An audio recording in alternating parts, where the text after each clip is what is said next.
Bharatiya Janata party पहले से ही perception बनाते हैं, वो पहले से ही वो अपने आप को कमजोर समझते हैं। उनको पता है कि मेरे नैया पार नहीं लगने वाला है 2020-25 में।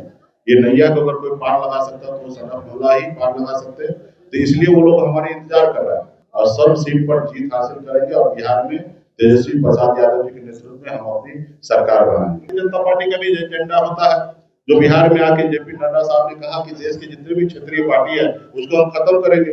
तो मैं चिराग पासवान जी को भी मैं कहना चाहूंगा आपके माध्यम से कि आप मजबूती से अड़े रहिए। आपका पार्टी का कम से कम एनडीए गठबंधन में 50 सीट मिलना चाहिए। नमस्कार, आप लाइव बिहार देख रहे हैं। मैं हूं राजमोहन तिवारी।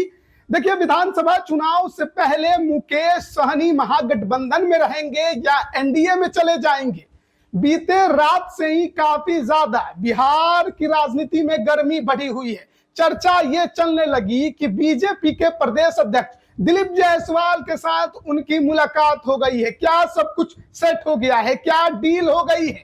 आज मुकेश सहनी ने इन तमाम सवालों का जवाब दे दिया। साफ तौर पर कह दिया कि देखिए, दूर दूर तक कोई ये ना सोचे कि वो एनडीए में शामिल होने जा रहे हैं। ये केवल और केवल बीजेपी का बनाया हुआ परसेप्शन है। जाहिर तौर पर मुकेश सहनी ने एनडीए में शामिल होने की बातों का सीधे सीधे खंडन कर दिया। साथ ही जो कल महागठबंधन की बैठक बिहार में होने वाली है, सीट शेयरिंग को लेकर चर्चा होने वाली है, CM face, deputy CM face को लेकर चर्चा होने वाली है, इन तमाम सवालों पर भी उन्होंने जवाब दिया। कितने सीटों पर वीआईपी लड़ेगी, इस पर भी खुलकर बोला है उन्होंने। साथ ही एनडीए में क्या खलबली मचने वाली है, चिराग मांझी, उपेंद्र कुशवाहा को उन्होंने क्या कुछ कहा, वो पहले आप सुनिए। देखिए, कल महागठबंधन का बैठक होने वाला है बिहार में और हम लोग बैठेंगे और कितने सीट पर लड़ना है डिमांड करना, वो तो गठबंधन के प्लेटफॉर्म पे करना है।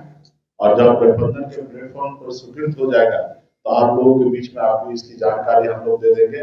हम लोग बहुत ही कंफर्टेबल है, हमारे पास 243 सीट है और हम सब मिलकर मजबूती से 243 पे लड़ेंगे और सब सीट पर जीत हासिल करेंगे और बिहार में तेजस्वी प्रसाद यादव जी के नेतृत्व में हम अपनी सरकार बनाएंगे।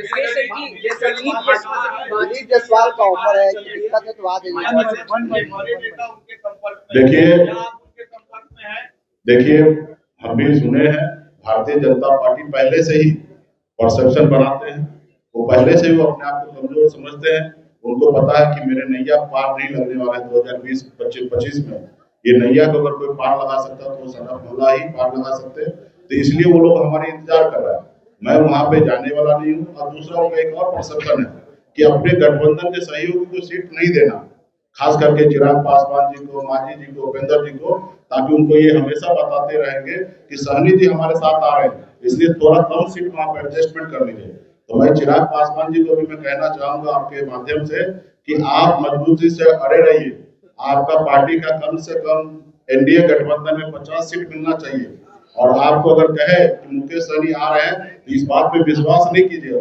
क्लियर है कि वीआईपी पार्टी खास करके एनडीए में तो दूर दूर तक नहीं जाने वाले, महागठबंधन में है और अपनी हम लोग सरकार बनाएंगे। और मांझी जी से भी आग्रह करते हैं, उपेंद्र जी को कह रहे हैं कि मांझी जी अभी 35-40 सीट मांग किए हैं, तो 35-40 सीट तो मैं मानता हूँ कि ज्यादा है, लेकिन कम से कम 20 से 25 सीट उनको मिलना चाहिए।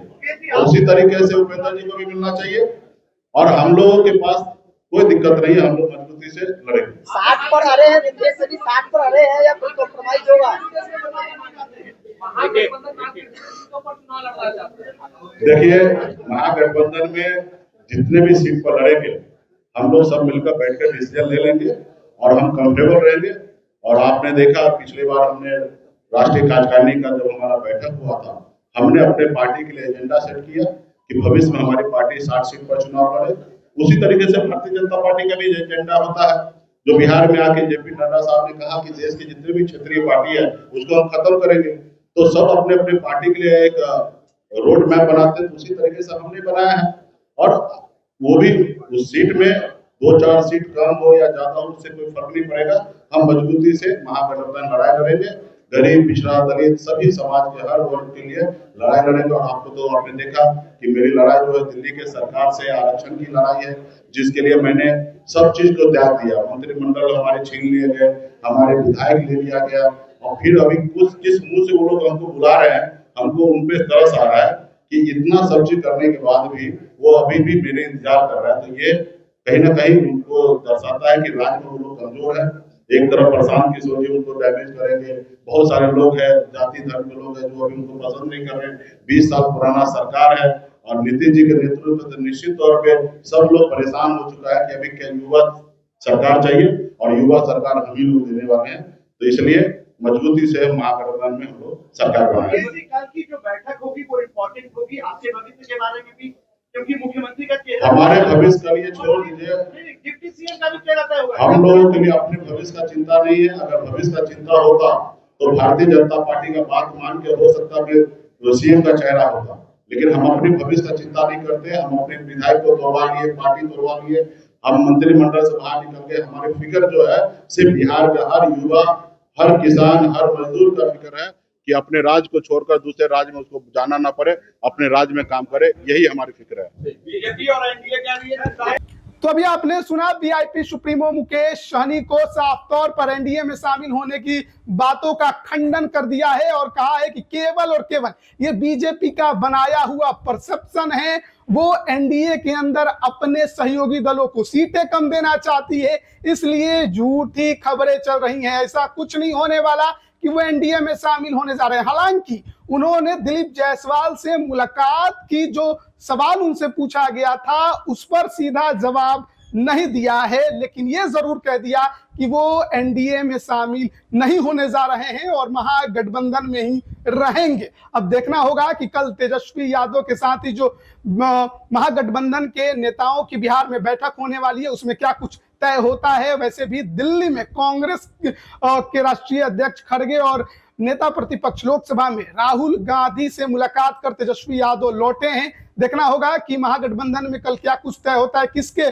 खाते में कितना कुछ जाता है, किस माहौल में, किस वातावरण में महागठबंधन की बैठक होती है, कौन खुश होता है, कौन नाखुश होता है। और जो मुकेश सहनी कह रहे हैं कि एनडीए में नहीं महागठबंधन में ही रहेंगे, तो अपने बात पर टिके ही रहते हैं या फिर चुनाव से पहले महागठबंधन में खलबली मचेगी। बने रहिएगा हमारे साथ। आप सभी का बहुत बहुत धन्यवाद।